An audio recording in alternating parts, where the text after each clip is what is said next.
सपने और लक्ष्य में एक ही अंतर है। सपने के लिए बिना मेहनत की नींद चाहिए और लक्ष्य के लिए नींद की मेहनत। सोच अच्छी होनी चाहिए क्योंकि नजर का इलाज तो मुमकिन है लेकिन नजरिए का नहीं।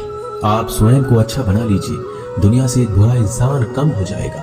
साथ छोड़ने वाले लोगों को तो सिर्फ एक बहाना चाहिए, वरना साथ में रहने वाले तो आखिरी सांस तक साथ नहीं छोड़ते। जिंदगी में एक बात याद जरूर रखना कि कोई हाथ से छीनकर जरूर ले जा सकता है लेकिन कोई नसीब से छीनकर नहीं। हमारी जुबान का वजन बहुत कम होता है लेकिन इसे बहुत कम लोग ही संभाल पाते हैं। एक बेहतरीन व्यक्ति अपनी बोली भाषा से ही जाना जाता है, वरना अच्छी बातें तो दीवारों पर भी लिखी होती है। क्रोध हवा का वह झोंका है जो बुद्धि के दीपक को बुझा देता है। अगर आपकी नीयत अच्छी है तो आपका नसीब कभी बुरा नहीं हो सकता।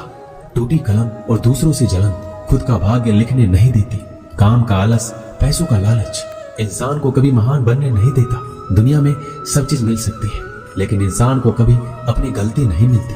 जितनी भीड़ बढ़ रही है इस संसार में, लोग उतने ही अकेले होते जा रहे हैं। जिंदगी को इतना गंभीरता से लेने की जरूरत नहीं है।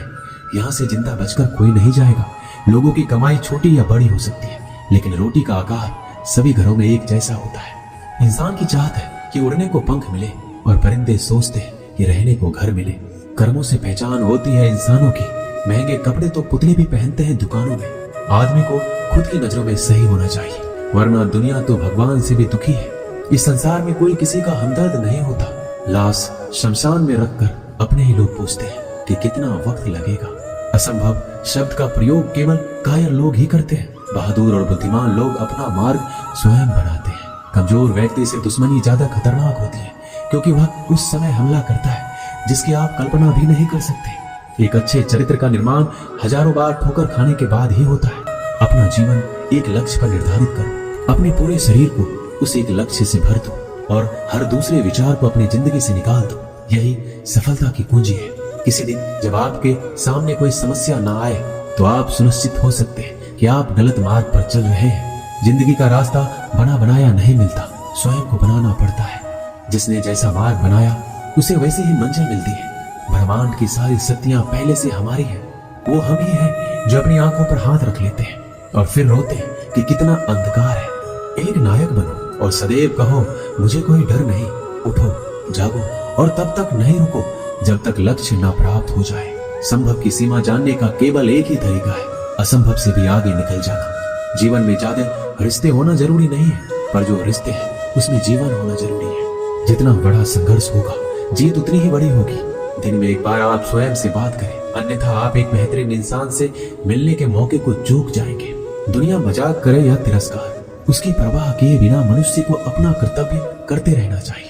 जिस तरह से विभिन्न स्रोतों से उत्पन्न धाराएं अपना जल समुद्र में मिला देती है, उसी प्रकार मनुष्य द्वारा चुना हुआ हर मार्ग, चाहे अच्छा हो या बुरा, भगवान तक जाता है। मेरे शेरों, इस भ्रम को मिटा दो कि तुम निर्बल हो। तुम एक अमर आत्मा हो। किसी की निंदा ना करो। अगर आप मदद के लिए हाथ आगे बढ़ा सकते हैं तो जरूर बढ़ाएं। अगर नहीं बढ़ा सकते तो अपने हाथ जोड़िए, अपने भाइयों को आशीर्वाद दीजिए और उन्हें उनके मार्ग पर जाने दीजिए। कभी मत सोचिए कि आत्मा के लिए कुछ असंभव है। ऐसा सोचना सबसे बड़ा विधर्म है। अगर कोई पाप है तो वो यही है, ये कहना कि तुम निर्बल हो।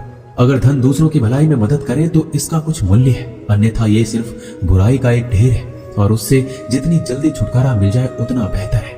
पुराने समय की बात है, एक राज्य था। एक दिन गुप्तचरों ने सूचना दी कि पड़ोसी राज्य हम पर हमला करने वाले हैं। गुप्तचरों ने बताया कि खबर एकदम पक्की है। सिर्फ 3 दिनों के भीतर पड़ोसी राज्य अपनी विशाल सेना के साथ हम पर हमला कर देगा और उनकी सेना इतनी बड़ी है कि उनका सामना करना बहुत मुश्किल है। राजा बेहद चिंतित हो गया, परेशान हो गया। राजा ने तुरंत सभा बुलाई और सभी लोगों से सलाह मांगी कि अब हम लोगों का मरना तय है। अगर किसी व्यक्ति के पास कोई सुझाव या युक्ति है तो हमें बता सकते हैं। राजा के चतुर मंत्री ने कहा कि अब जान पर बात आ गई है तो इसका एकमात्र उपाय है कि हमें आज ही, अभी इस वक्त ही पड़ोसी राज्य पर हमला कर देना चाहिए। राजा बोला, मंत्री जी, हमारी सेना बहुत छोटी है, हम उनका मुकाबला कैसे कर पाएंगे? मंत्री बोला, पड़ोसी राज्य अभी युद्ध के लिए तैयार नहीं है। अभी उस राज्य पर हमला कर दे तो संभल नहीं पाएंगे और हमारे जीतने की कुछ संभावना बनेगी। वैसे भी हम पर हमला होने वाला है तो वो इतनी विशाल सेना है कि हम यूं ही मरने वाले हैं और वैसे भी हम 3 दिन बाद मरने वाले हैं, तो क्यों ना कुछ करने से हम ये कर सकते हैं। राजा को बात थोड़ी अच्छी लग गई। उसने तुरंत अपनी सेना को तैयार होने का आदेश दिया और उस राज्य के नागरिक भी सेना के साथ जुड़कर युद्ध में चले गए। पड़ोसी राज्य जो था वहां तक पहुंचने के लिए एक पुल पार करना होता था। जैसे ही वो सेना पुल पार करके उस राज्य में घुसी तो राजा ने कहा, हम अपने पड़ोसी राज्य में घुस चुके हैं, ये जो पुल है इस पुल को जला दो। और जलाने के बाद सेना को बोल दिया कि हमारे पास में अब और कोई ऑप्शन नहीं है सिवाय लड़ने के। अब हम या तो लड़के जीत ले या फिर हम यहाँ पर मर जाएं। हमारे पास कोई विकल्प नहीं है। सभी सैनिक अपनी पूरी क्षमता के साथ लड़े और पड़ोसी राज्य की बड़ी सेना को हरा दिया। इस कहानी से हमें यही सीख मिलती है कि जब हमारे पास में रास्ता सिर्फ एक होता है कि अगर ये नहीं किया तो मर जाएंगे, बर्बाद हो जाएंगे, तो संभावना बढ़ जाती है उसमें कामयाब होने की। हर कामयाब इंसान का एक वक्त आता है जब उसको लगता है कि अगर मैंने कुछ नहीं किया तो बर्बाद हो जाएंगे, तो वो इस कार्य में सफल हो जाता है। अगर कोई आपको नीचा दिखाना चाहता है तो इसका मतलब है कि आप उससे पहले से ही ऊपर हो। जिंदगी जीने के लिए मिली है, इससे लोग क्या सोचेंगे यह सोचने में बर्बाद मत करो। किसी के बुरे वक्त में उसका हाथ पकड़ो, सहारा दो, उसे हिम्मत दो, क्योंकि बुरा वक्त थोड़े समय में चला जाएगा लेकिन वह आपको दुआ जिंदगी भर देता रहेगा। मनुष्य सुबह से शाम तक काम करके उतना नहीं थकता जितना चिंता और क्रोध के एक क्षण में थक जाता है। संबंध परमात्मा से अच्छे बना लो तो तुम्हें किसी की जरूरत नहीं पड़ेगी, तुम खुद सबकी जरूरत बन जाओगे। सलाह देने तो हजारों आते हैं लेकिन जब साथ देने की बारी आती है तो केवल भगवान आते हैं। जीतने के बाद तो सारी दुनिया गले लगाती है, क्योंकि जो आज आपके साथ है वह कल आपके खिलाफ हो सकते हैं। बिना मतलब के कोई आपकी इज्जत नहीं करेगा, लेकिन खुद को इतना काबिल बनाओ कि लोग बिना मतलब के भी आपका इज्जत करें। भगवान कहते हैं, सोने से पहले तुम सबको माफ कर दिया करो और तुम्हारे जागने से पहले मैं तुम्हें माफ कर दूंगा। भगवान ऑक्सीजन की तरह है जिन्हें आप देख नहीं सकते, लेकिन उसके बिना आप रह भी नहीं सकते। कोई और तुम्हारी मदद नहीं कर सकता, अपनी मदद स्वयं करो। आप खुद के सबसे अच्छे मित्र हैं और सबसे बड़े दुश्मन भी। इंसान तब समझदार नहीं होता जब वह बड़ी बातें करने लगे, बल्कि समझदार तब होता है जब वो छोटी छोटी बातों को समझने लगे। आप किस समय सही थे इसे कोई याद नहीं रखता, लेकिन आप किस समय गलत थे ये सब याद रखते हैं। सब दुख दूर होने के बाद ही मन प्रसन्न होगा, यह आपका भ्रम है। मन प्रसन्न रखो, सब दुख दूर हो जाएंगे, ये हकीकत है। किसी भी व्यक्ति की कोई भी बात बुरी लगे तो दो तरह से सोचो। यदि व्यक्ति महत्वपूर्ण है तो भूल जाओ और बात महत्वपूर्ण है तो व्यक्ति को भूल जाओ। रिश्तों का संबंध सिर्फ रक्त से नहीं होता, जो मुसीबत में हाथ थाम ले उससे बड़ा कोई रिश्ता नहीं होता। भगवान कहते हैं, तुम सब कुछ मुझे सौंप दो, सारा दर्द परेशानी, और बिल्कुल हल्के होकर मुझे याद करो। धीरे धीरे तुम्हारा जीवन बदल जाएगा। हर रोज रात को सोने से पहले भगवान को अपनी पूरी दिनचर्या बता के सोए। अगर आपके द्वारा किसी का दिल दुखा है तो मन ही मन उससे माफी मांगे। अगर आपका किसी ने दिल दुखाया है तो उसे माफ करके सारी चिंताएं भगवान को सौंप कर सो जाए। यकीन मानिए, इससे आपकी जिंदगी खुशनुमा बन जाएगी।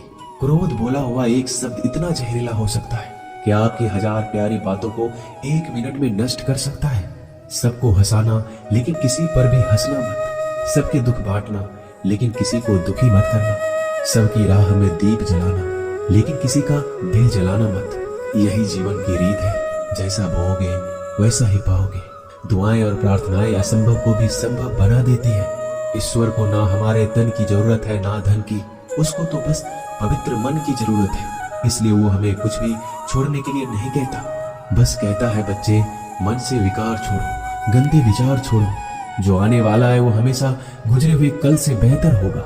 यही एक सोच आपके जीवन में कभी निराशा नहीं होने देगी। झूठ कितना अजीब है, खुद बोले तो अच्छा लगता है, दूसरे बोले तो गुस्सा आता है। खुशियां चाहे किसी के साथ भी बांट लो, पर गम हमेशा भरोसेमंद इंसान के साथ ही बांटना चाहिए।